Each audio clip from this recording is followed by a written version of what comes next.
எத்தனையோ மேடைகள் பார்த்தாயிற்று, எத்தனையோ பெயர்களோடு பேசியாயிற்று, எத்தனையோ கவியரங்கங்களும் பார்த்தாயிற்று, எல்லா விதமான மேடைகளும் பார்த்தாலும் இது எனக்கு புது மேடை. நீங்கள் எனக்கு புது ஆடியன்ஸ். அதனால் ஒரு முதல் முறையில் மேடை ஏறக்கூடிய அந்த ஒரு தயக்கமோ பயமோ என்ன பேசுவது என்பது எனக்கு சற்று குழப்பமாக இருந்தது. என்னிடம் ஆறுதல் சொல்லி அழைத்து வந்த எனது அருமை நண்பர் தோழர் வன்னியரசு அவர்களுக்கு இந்த இடத்துல நான் ஸ்பெஷலாக நன்றி சொல்லணும். என்ன பேசணும்னு கேட்டேன் அவர்கிட்ட. நீங்கள் பேசுங்க, நீங்கள் தலைவரை வாழ்த்து பேசுகிறது போதும் அப்படின்னு சொல்லி சொன்னார்.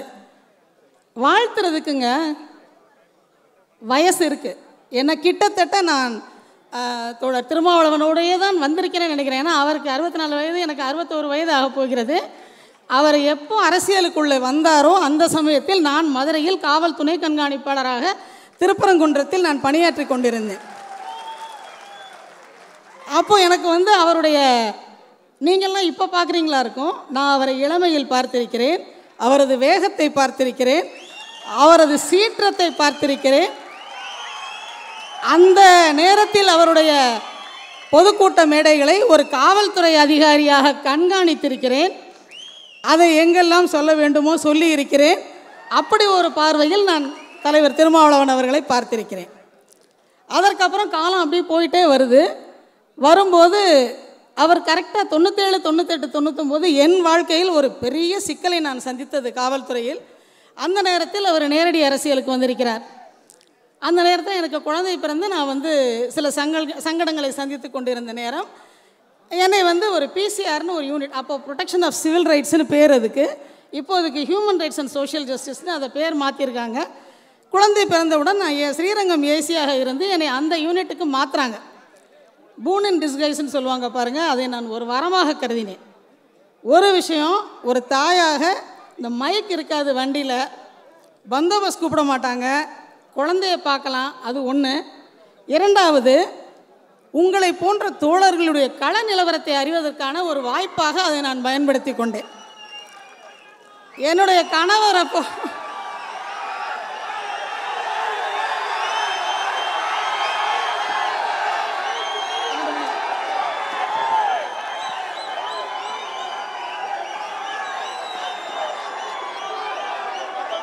இன்னும் ஒரு நிமிஷம் இன்னும்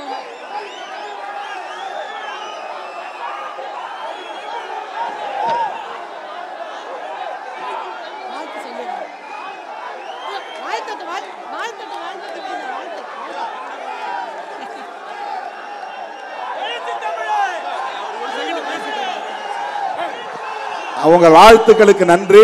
அனைவரும் அமைதியாக அமரவும். அண்ணன் லியோனி அவர்கள் பேசின பிறகுதான் கேக் வெட்டுவோம். உட்காரு கேளு ப்ளீஸ் ப்ளீஸ். நன்றி நன்றி நன்றி. உட்காரு அப்படியே உட்காரு ப்ளீஸ் ப்ளீஸ் ப்ளீஸ். நிகழ்ச்சி தொடர்ந்து நடக்கும். தம்பி விருப்பா கொஞ்சம் கலைஞ்சி நீங்கள் அப்படி தொடர்ந்து பேசுவாங்க. இருக்கட்டும், பரவாயில்ல, ஒரு மேலே இருக்க அன்பில் பண்ணுறாங்க.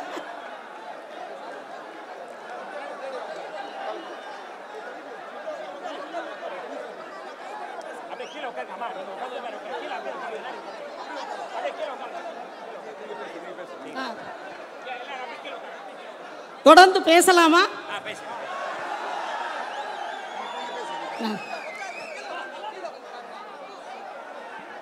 ஏன் நான் உங்க மீட்டிங்க்கு வந்தேன்னு லட்சுமி ராமகிருஷ்ணன் மேடம் சொன்னது மாதிரி நான் ஏன் இந்த அழைப்பை ஒரு இயல்பான ஒரு அழைப்பாக ஏற்றுக்கொண்டேன் என்றால், அப்போ நான் ஒவ்வொரு ஊராக போனேன். திருச்சியில் தொடங்கி அப்படியே ஊட்டி வரைக்கும் போனேன். எனக்கு அதுவரை தெரியாது இந்த இனம், இந்த ஒடுக்கப்பட்ட இனம், இந்த பட்டியல் இனத்தை சேர்ந்த சகோதரர்கள் இத்தனை கொடுமைகளை அனுபவித்துக் கொண்டிருக்கிறார்கள் என்று நான் அதுவரை நம்பியதில்லை. கொஞ்சம் அதிகமாக எக்ஸாஜரேட் பண்ணுறாங்கங்கிற மாதிரி தான் எனக்கு இருந்தது. ஆனால் கரெக்டாக நான் திருச்சியில் தொடங்கி, மதுரையில் கூட அவ்வளோ இல்லை, திருச்சியில் தொடங்கி கோயம்புத்தூர் சைட் போக போக இப்போது டைரக்டர் பாக்யராஜ் அவர்கள் சொன்னார்களே இரட்டை குவளை முறை, இந்த இரட்டை குவளை முறை அங்கே எவ்வளவு தூரம் இருக்கிறது என்பதை பார்த்தேன். அப்போது ஒரு தலைவர் அந்த SC/ST ப்ரிவென்ஷன் ஆஃப் அட்ராசிட்டிஸ் ஆக்டை ரிப்பீல் பண்ணுன்னு சொன்னதை பார்த்தேன். ஏன் இவங்க மேலே மக்களுக்கு ஒரு வெறுப்பு இருக்கிறது என்பதை நிறைய நேரம் இருந்தது. அதனால் யோசித்தேன். மனிதனை மனிதனாக பார்க்கக்கூடிய மனம் இல்லாத நம்ம வந்து இப்போ கூட பாருங்கள், 12 மணிக்கு தான் தலைவர் பிறக்கிறாருன்னு எந்திரிக்கிறீங்க. இதுவே பிரிட்டிஷ் ஏகாதிபத்தியத்தின் ஒரு வெளிப்பாடு தானே. அவர் எத்தனை மணிக்கு பிறந்தாருன்னு உங்களுக்கு தெரியாது. ஆனால் 12 மணி ஆனவுடன் அடுத்த நாள் வந்துருச்சுன்னு ஆகிறீங்க பாருங்கள். இப்படித்தான் சில சடங்குகள், சில சம்பிரதாயங்கள் நமக்குள்ளே ஊறி போயிருக்கு. இப்போ 17ஆம் தேதி ஆயிடுச்சு, நீங்கள் நினச்சிங்க சார் எத்தனை மணிக்கு பிறந்தாங்களோ நமக்கு தெரியாது. ஏன்னா இந்த மாதிரி நமக்குள்ளே சில காலகாலமாக சில சடங்குகள், சம்பிரதாயங்களை ஊட்டி ஊட்டி வளர்த்து அந்த மாதிரியான ஒரு மனநிலைக்கு நம்மை பக்குவப்படுத்தி வைத்திருக்கின்ற ஒரு மோசமான சமூகத்தில் தான் வாழ்ந்து கொண்டிருக்கிறோம். தாழ்த்தப்பட்டவர்கள் அப்படின்னு சொன்னால் அதிகமாக தாழ்த்தப்பட்டவர்கள் நாங்கள் தான். மேடையில் இருக்கக்கூடிய சகோதரிகள் வந்து ஒத்துக்குவாங்கன்னு நினைக்கிறேன். தாழ்த்தப்பட்டவர்களும் பெண்களும் ஒன்று என்பது எப்போதுமே என்னுடைய எண்ணம். ஏன்னா 2 பேருமே விடுதலைக்கு பாடுபட்டுக்கிட்டு இருக்கோம். 2 பேருமே கிடைத்த இடங்கள்லாம் நம்ம பேச முயற்சிக்கிறோம். 2 பேருமே நிறைய கொடுமைகளை சகித்து கொண்டு வாழ்ந்து கொண்டிருக்கிறோம். அப்படிங்கிறதுனால என்னால் உங்கள் கஷ்டங்களை ரிலேட் பண்ணி பார்க்க முடியும். தந்தை பெரியார் அப்படிங்கிறது வந்து நீங்கள் இன்றைக்கி சொன்னீங்கன்னா அது ஒரு கெட்ட வார்த்தை.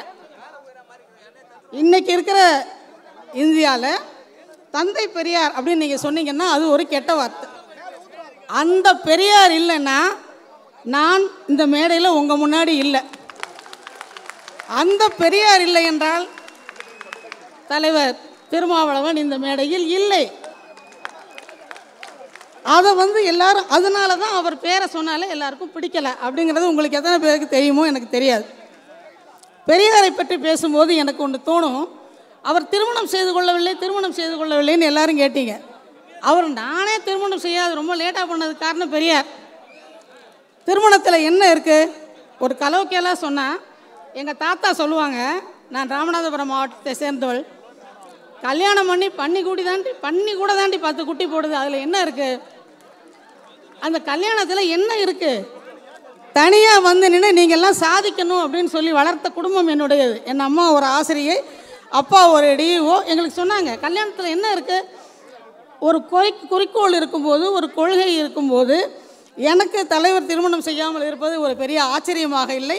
மாறாக அவர் தன்னுடைய பொறுப்புகளிலிருந்து வேறு சில பொறுப்புகளிலிருந்து மிகப்பெரிய ஒரு இலக்கை நோக்கி நடந்து கொண்டிருக்கிறார் என்று தான் எனக்கு படுகிறது.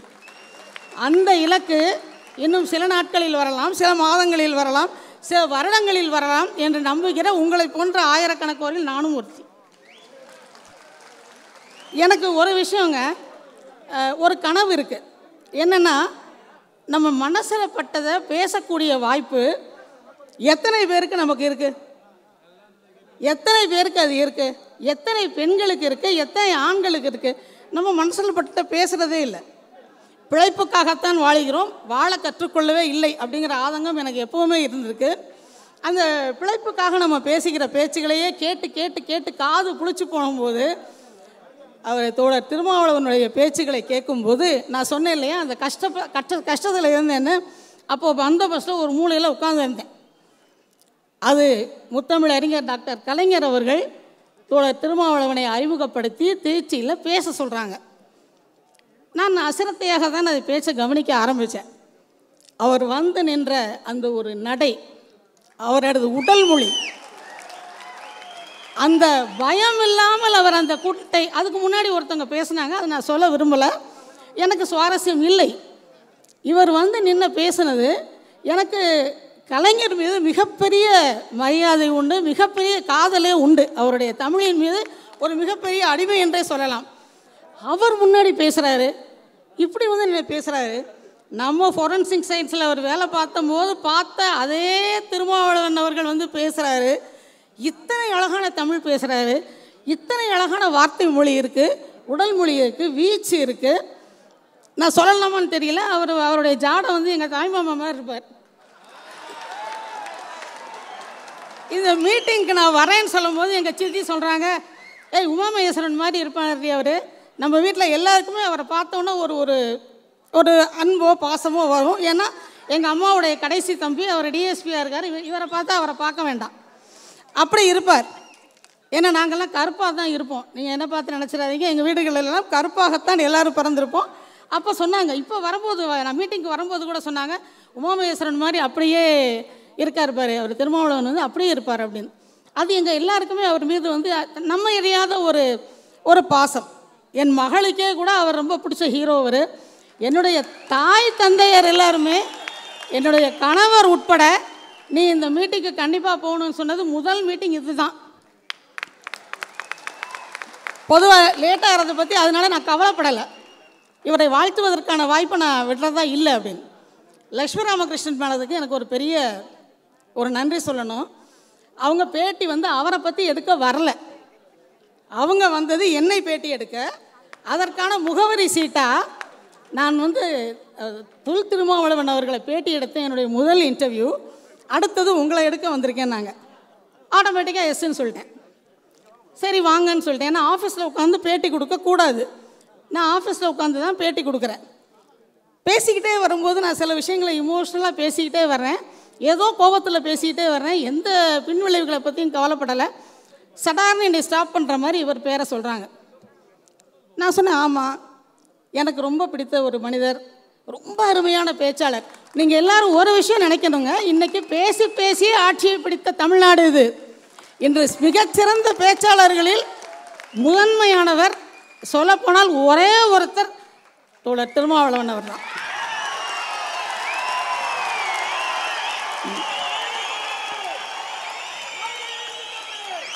இது நான் முகஸ்துதிக்காக சொல்லலை, அவருடைய மேடை பேச்சை நீங்கள் உற்று கவனிச்சிங்கன்னா, ஆரம்ப காலங்களில் அவர் சில விஷயங்களை பேசும்போது அந்த ஆக்ரோஷம், சப்ரஸ்டு ஃபீலிங்கை பேசும்போது அவர் சில நேரங்களில் உணர்ச்சி வசப்பட்டு பேசியிருக்கார். அதை அப்படித்தான் பார்க்க வேண்டும். அவர் இப்போது அவருடைய ஒவ்வொரு பேட்டியையும் நான் பார்க்குறேன், ஒவ்வொரு மீட்டிங்கையும் பார்க்குறேன், அவருடைய முகக்குறியீடுகளை பார்க்குறேன், அவர் சொல்ல வரக்கூடிய கருத்துக்களை பார்க்கிறேன். அவருக்கு கண்டென்ட் எங்கே இருந்து வருதுன்னா, சமுதாயம் கொடுத்து கொண்டே இருக்கிறது. அவருக்கு மட்டும்தான் கொள்கையும் இருக்குது, கொள்கையை பற்றி பேசக்கூடிய வாய்ப்புகளும் இருக்குது. ஒவ்வொரு நாளும் அவருக்கான கண்டென்ட் வந்து இந்த சமுதாயம், கேடுகட்ட சமுதாயம் அவருக்கு கொடுத்து கொண்டே இருக்கிறது. அப்போ அவர் அதை பேசும்போது சொல்வதெல்லாம் உண்மை மாதிரி அவரும் சொல்வதெல்லாம் உண்மையாகத்தான் இருக்க முடியும். எங்கே உண்மை இருக்கிறதோ, எங்கே வாய்மை இருக்கிறதோ, எங்கே நேர்மை இருக்கிறதோ, அங்கே அந்த பேச்சு அப்படியே நம் மனதுக்குள் வந்து சிம்மாசனம் விட்டு உட்காரும். அப்படிங்கிறது உங்களுக்கெல்லாம் நான் சொல்லி தெரிய வேண்டியதில்லை. எழுச்சி தமிழர்னு சொல்கிறாங்களே அப்படின்னு சொல்லி பார்த்தேன். என்ன எழுச்சி? எழுச்சின்னா என்ன? உயர்வு, அப்படி தான் அர்த்தம் வருது. உயர்வு, கிளர்ச்சி, உத்வேகம், உண்மை, இதெல்லாம் சேர்ந்ததுக்கு மொத்தமான ஒரு பெயர் தான் எழுச்சி. இருந்த நிலையிலிருந்து அடுத்து உயர்வதற்கான ஒரு வார்த்தை தான் தமிழ். எத்தனை அழகான மொழின்னு நான் சொல்லி உங்களுக்கு தெரிய வேண்டியதில்லை. அதனையும் சேர்ந்தது தான் அந்த எழுச்சி. தமிழர் என்றாலே ஆல்ரெடி நம்மெல்லாம் எழுச்சி பெற்றவர்கள் தான். இவர் எழுச்சி தமிழர் அப்படின்னு யார் பேர் வச்சாங்கன்னு தெரியல. யார் வச்சா? கவிஞர் அறிவுமதி பேர் வச்சா அதுக்கு அர்த்தம் இல்லாமல் இருக்குமா? நான் ரொம்ப வியந்தேன்.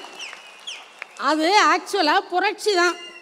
இங்கே தமிழ்நாட்டில் ஆல்ரெடி ஒரு புரட்சி தலைவர் இருந்ததுனால மிக அழகாக, என்ன சொல்கிறது, அழகாக அதை வந்து கோர்த்து விட்டு எழுச்சி தமிழர் என்கின்ற ஒரு பட்டத்தை கொடுத்துருக்காரு. ரொம்ப அழகான ஒரு பட்டம்.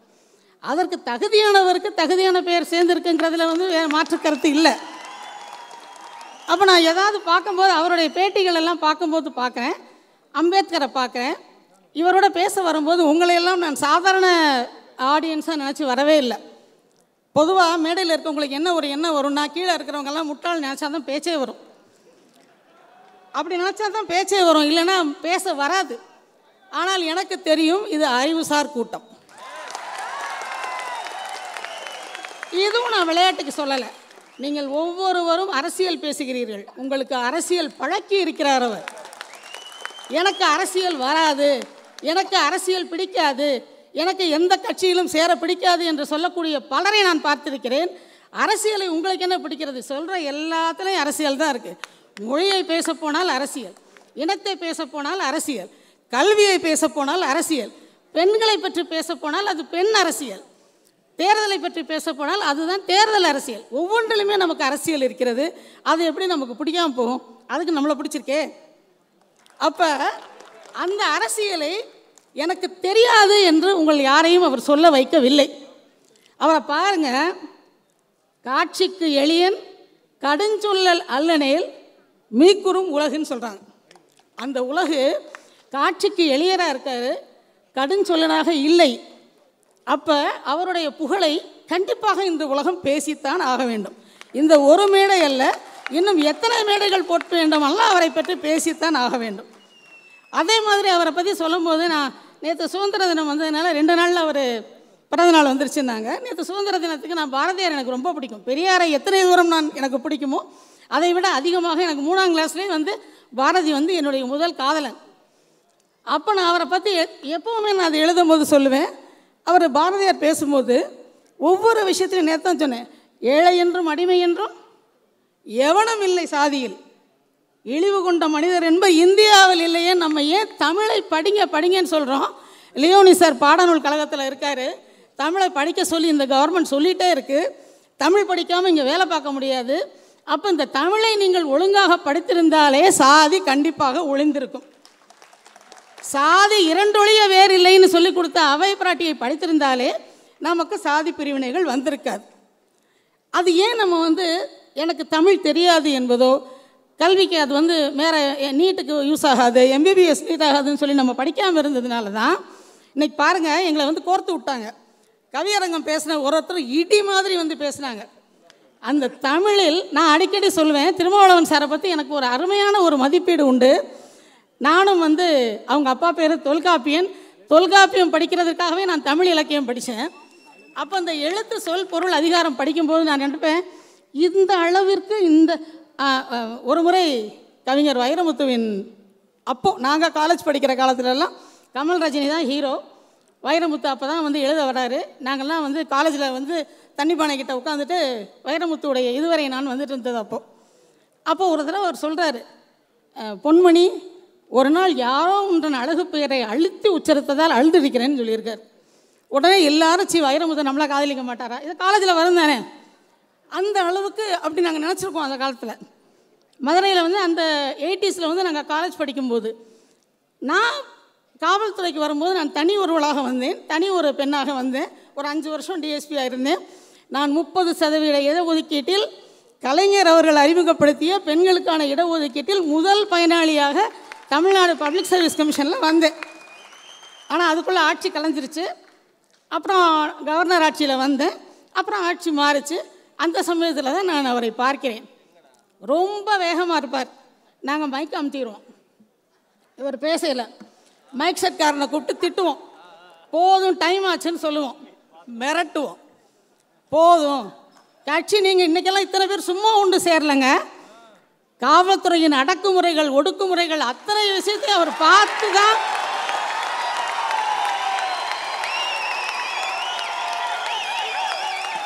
ஒரு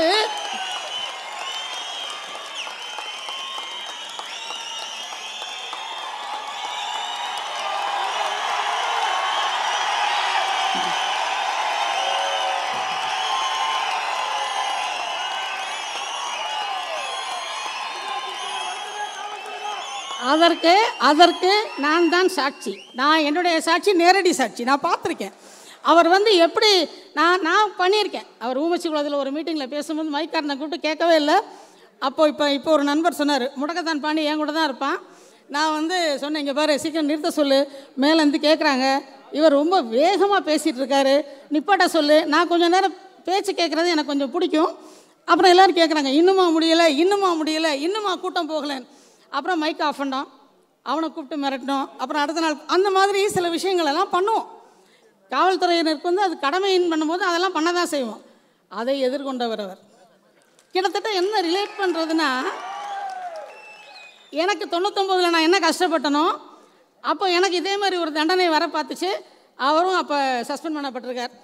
அதனால் எனக்கு அதுக்கப்புறம் அவரை ஃபாலோ பண்ணுறதுக்கான வாய்ப்பு கிடைக்கல. திருப்பி நான் சென்னை வரும்போது அவர் விடுதலை சிறுத்தைகள் கட்சி என்கின்ற ஒரு கட்சியை ஆரம்பித்து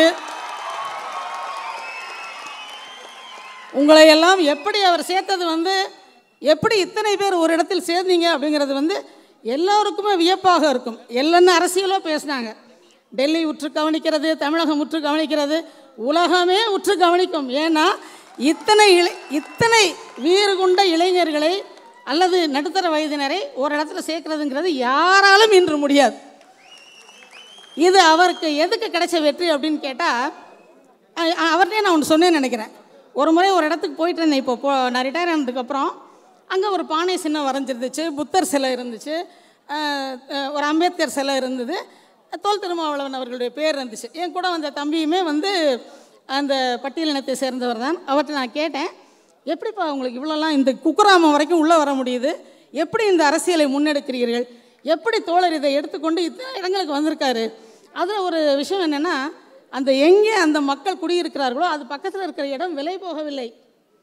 ரியல் எஸ்டேட் பண்ணுற தம்பிக்கு இன்னும் அந்த பட்டியல் சாதியினர் இருக்கின்ற இடங்களுக்கு பக்கத்தில் இருக்கக்கூடிய இடங்கள், முன்னாடி இருக்கிற இடம் ஏக்கர் 3 கோடி போனால் இது ஒரு 1 கோடி போகும். எனக்கு ரொம்ப வியப்பாக இருந்தது. மண்ணில் கூட சாதி பார்க்கிறார்கள், இடத்துல கூட சாதி பார்க்குறாங்க.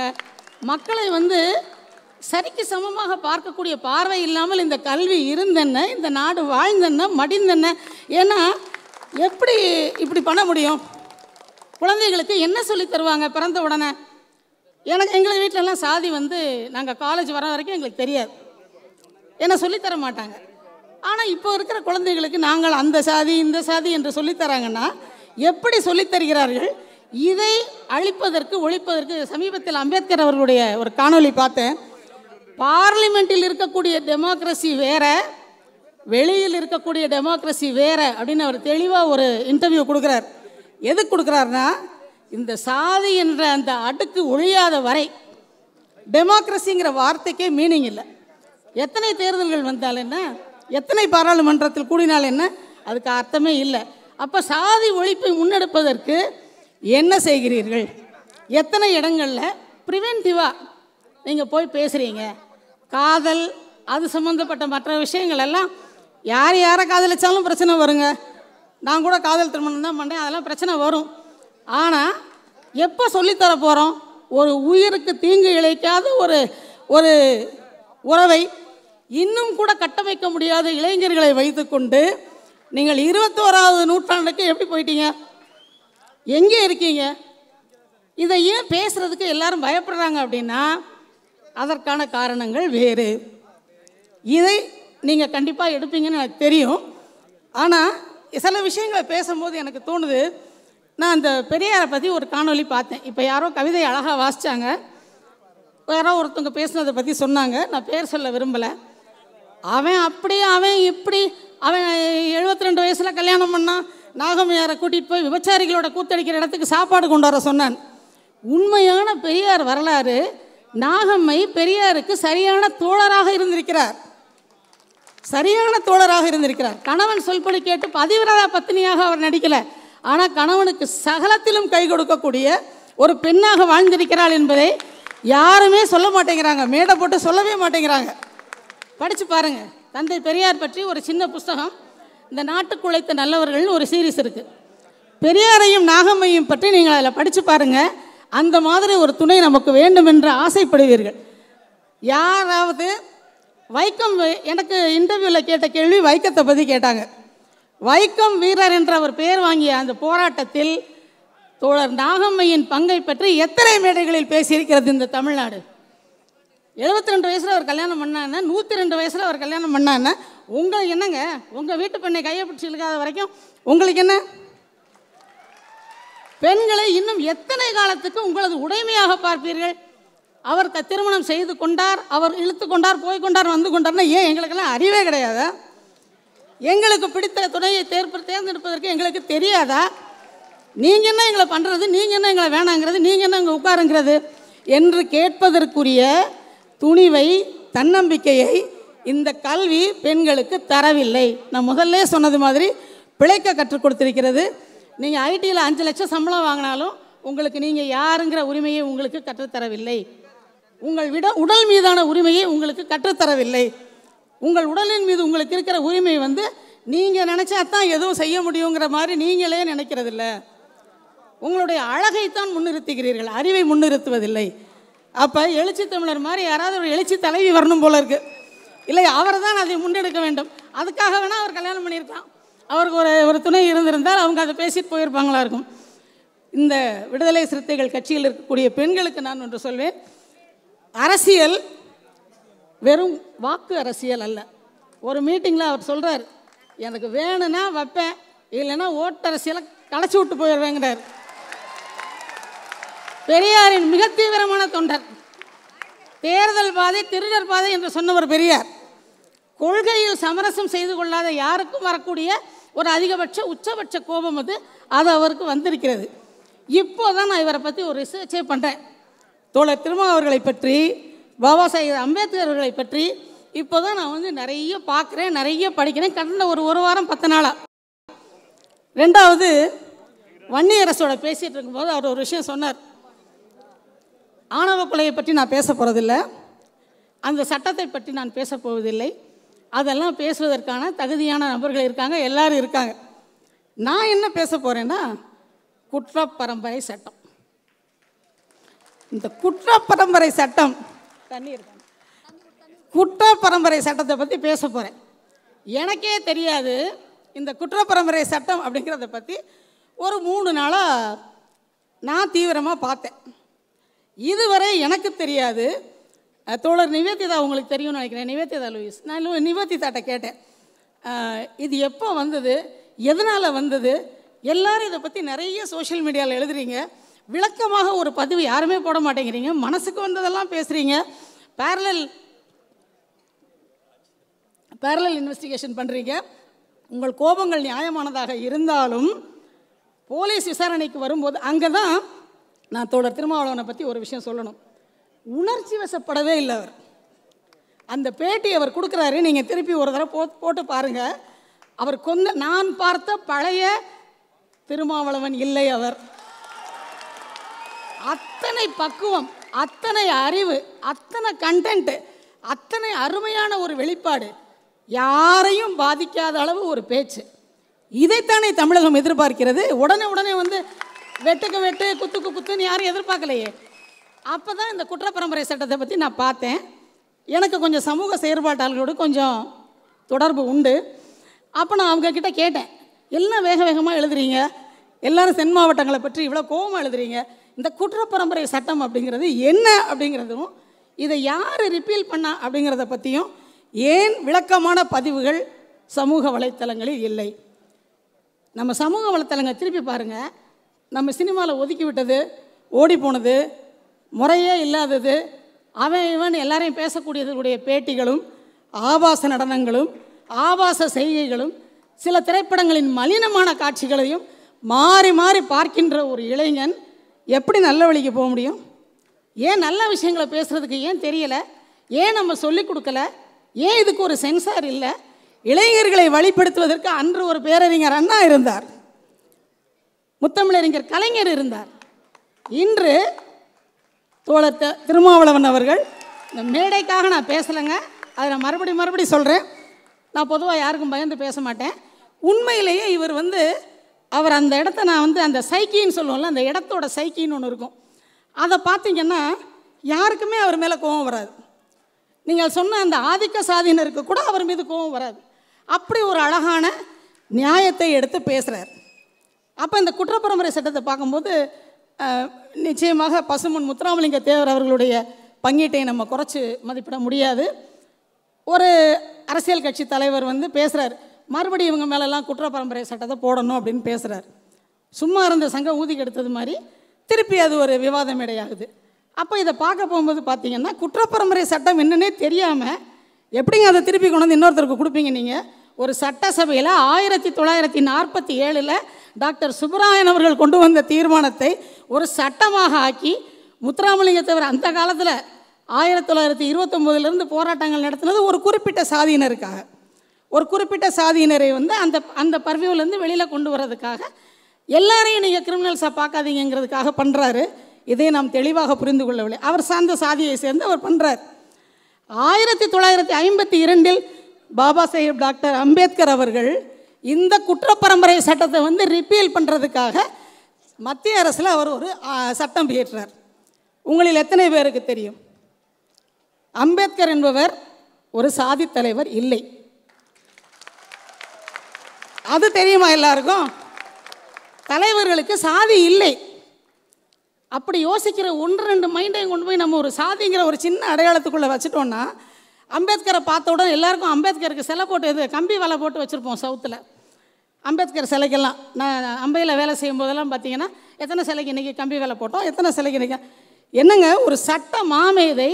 இந்தியன் கான்ஸ்டியூஷனை எனக்கு அவ்வளோ தெரியாது, உங்களில் எத்தனை பேருக்கு தெரியுமோ எனக்கு தெரியாது.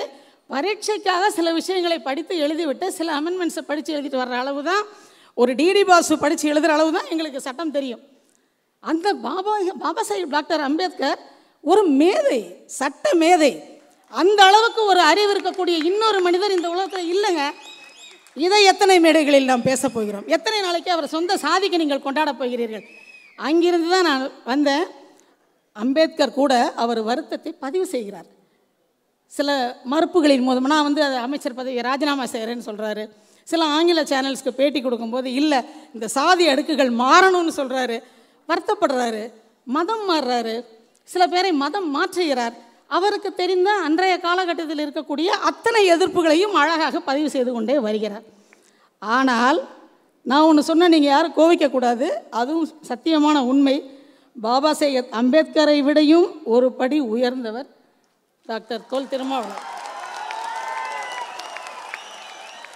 ஏன்னா இதை செயல் வடிவத்துக்கு கொண்டு வருவதற்கான ஒரு தலைவர் இந்த பட்டியலின மக்களிடையே இல்லை. அவர் எழுதினார், யாரும் பேனா பறித்து போட்டிருக்க மாட்டாங்க, பேனா ஒடிச்சு போட்டிருக்க மாட்டாங்க, அவருடைய இன்டர்வியூவை கெடுத்திருக்க மாட்டாங்க. இவர் களத்தில் இறங்கினார், உங்களை எல்லாம் சந்தித்தார், உங்களது பிரச்சனைகளை இன்று வரை தீர்த்து கொண்டிருக்கிறார். ஒரு நல்ல ஏசி ரூமில் உட்காந்து பேசலை. அதற்காக நான் அம்பேத்கரை குறைத்து மதிப்பிடவில்லை. யாரோ ஒரு தம்பி அழகாக ஒரு கவிதை எழுதினார், அவரே இருந்தாலே ஒரு விடுதலை சிறுத்தையில் என்னவா இருப்பார், நீங்கள் ஆயிருப்பார், சொல்ல முடியாது. ஏன்னா களப்போராளிகள் என்பது வேறு, வீரம் என்பது வேறு, மக்களை நேருக்கு நேர் சந்திப்பது என்பது வேறு. அத்தனை என்ன சொல்கிறது, கெட்ட வார்த்தைகளையும் மலத்தையும் சாணியையும் அவமானங்களையும் சகித்து சகித்து சகித்து சகித்து மறுபடி இன்னொரு மேடை, மறுபடி இன்னொரு களம், மறுபடி இன்னொரு அப்படின்னு போகிறது சாதாரண மனிதர்களால் முடியாது. இது தெரிஞ்சால் அவரை ஏன் நீங்கள் கல்யாணம் பண்ணலன்னு கேட்க மாட்டீங்க. அந்த அம்மா விடுமா, ஏங்க 10 மணி ஆயிடுச்சு வீட்டுக்கு வரலையா, 12 மணி ஆயிடுச்சு வரலையா, பிள்ளைக்கு ஃபீஸ் கட்டலையா, இப்படியே சுற்றிட்டு இருந்தீங்கன்னா எப்போ இதெல்லாம் சொல்லுவோமா மாட்டோமா? பெண்கள் நாங்களே காவல்துறையில் இருப்பவர்களே ஹஸ்பண்டை அப்படி தள்ளி வச்சுருவோம். அவருக்கு போய் டெய்லி காஃபி போட்டு கொடுக்க முடியாது, அவரோட டெய்லி ஊர் சுற்ற முடியாது. 24/7 365 டேஸ் வேலையில் கணவனோடு கொஞ்சுவதற்கு குழவுவதற்கெல்லாம் நேரம் கிடையாது. எங்களுக்கே சம்பளத்திற்கு வேலை செய்கிற எங்களுக்கே நேரம் கிடையாதுன்னா ஒரு உயர்ந்த குறிக்கோளை எடுத்துக்கொண்டு அதை நோக்கி செல்கிற ஒரு மனிதனுக்கு எப்படி நேரம்? அதுதான் தியாகம். தன்னுடைய வாழ்க்கையை திருக்குறள் அழகாக சொல்கிறார் வள்ளுவர். தன்னுடைய சுகத்தை விரும்பாமல் தான் சார்ந்திருக்கிற மக்களுடைய சுகத்தை விரும்புபவன் அந்த மக்களெல்லாம் சார்ந்திருக்கக்கூடிய ஒரு தூணை போன்றவன். அப்படி ஒரு தூணுக்குத்தான் என்று பிறந்த நாள். நீங்கள் வழி பின்னாடி ஃபாலோ பண்ணக்கூடிய தலைவர் யார் என்பதை முழுதாக உள்வாக வேண்டும் என்பது அதுதான் என்னுடைய ஆசையாக இன்றைக்கி இருந்தது. எத்தனை பேருக்கு திருமாவளவன் சாரை ஒரு விடுதலை சிறுத்தைகளின் கட்சி தலைவர், ஒரு எம்பி. இன்னொரு விஷயம் பாருங்கள், தெருக்குள்ளேயே பஞ்சாயத்துக்குள்ளேயே பேச விடாமல் வைத்திருந்த ஒரு சாதியை, பட்டியலின மக்களை சட்டசபையில் சென்று பேசியிருக்கார். பாராளுமன்றத்தில் 3 முறை, 1 முறை 2 முறை இல்லை, 3 முறை செல்கிறார். எந்த கொள்கையிலும் சமரசம் செய்து கொள்ளாமல், இது ரொம்ப முக்கியம். அரசியல்னு வந்துட்டாலே சமரசங்கள் தவிர்க்க முடியாது. அவர் அதை பண்ணிக்கல. ஆனால் இன்று அவரது குரல் பாராளுமன்றத்தில் ஒலிக்கிறது, சட்டசபையில் ஒலிக்கிறது. இது போன்ற குரல்களை அவர் இன்னும் அதிகமாக சட்டசபைக்கு அனுப்புவார், பாராளுமன்றத்துக்கு அனுப்புவார். அதற்கு நீங்களும் நானும் செய்ய வேண்டிய ஒரே விஷயம் என்னென்னா, இந்த கூட்டம் இப்படியே சிறுத்தை கூட்டமாக அவருடைய பின்னால் நீங்கள் வழிவகுத்து நடந்து சென்றீர்கள் என்று சொன்னால் அது ரொம்ப தூரத்தில் இல்லை. அவர் தொடக்கூடிய உயரமும் ரொம்ப தூரத்தில் இல்லை, நீங்கள் பார்க்கக்கூடிய உயரமும் ரொம்ப தூரத்தில் இல்லை. ஒரு சமத்துவ சமுதாயம் என்பது மலரக்கூடிய நாள் வெகு தொலைவில் இல்லை என்பது என்னுடைய அசைக்க முடியாத நம்பிக்கை. கடைசியாக ஒன்றே உண்டு, அவர் கையில் கத்தி இல்லை, அம்பேத்கர் கையில் இருந்தது என்ன, சட்ட புத்தகம். இவர் கையில் இருக்கிறது என்ன தெரியுமா? கல்வி. அறிவு அற்றம் காக்கும் கருவி. அறிவு தான் உலகத்தை காக்கக்கூடிய கருவி. ஒரு சாதாரண கிராமத்தில் பிறந்து ஒரு மனுஷன் ஒரு காலேஜ் படித்து ஒரு பிஜி பண்ணி ஒரு லா பண்ணி முழு மனிதன் ஆகிட்டார் அப்போவே. அதை தொடர்ந்து ஒரு டாக்டரேட் பண்ணுறார். அந்த அவருடைய சமகால தமிழ் நான் மீனாட்சிபுரத்தில் நடக்கக்கூடிய அந்த கலவரங்கள் எல்லாம் நான் இருந்திருக்கேன், நேரடியாக பார்த்துருக்கேன்னு வைங்க.